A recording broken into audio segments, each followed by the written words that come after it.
વિછિયા નજીક કનો દારૂ પર દરોડો 21 લાખનો મુદ્દામાલ જપ્ત। રાજકોટ ગ્રામ્ય જિલ્લાના વિછિયા પોલીસ સ્ટેશન વિસ્તારમાં સ્ટેટ મોનિટરિંગ સેલ એસએમસી દ્વારા પ્રોહિબિશન અંગેની કાર્યવાહી હાથ ધરવામાં આવી હતી। વિછિયાથી મોટા માત્રા ગામ તરફ જવાના માર્ગ પર આરોપી વિજય ભરતભાઈ ખાચરના ફાર્મહાઉસ ખાતે દરોડો પાડવામાં આવ્યો હતો।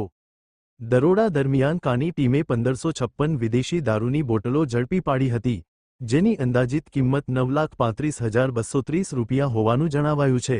આ ઉપરાંત સ્થળ પરથી GJ03 PM 4599 નંબરની ક્રેટા કાર, જેની કિંમત અંદાજે 12 લાખ રૂપિયા, તેમજ કારનું આરસી બુક મળી કુલ 21,35,230નો મુદ્દામાલ કબજે કરવામાં આવ્યો હતો।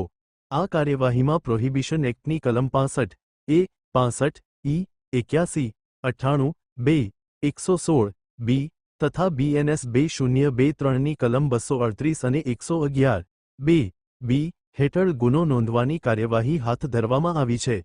અહેવાલ સંજય પોપટ।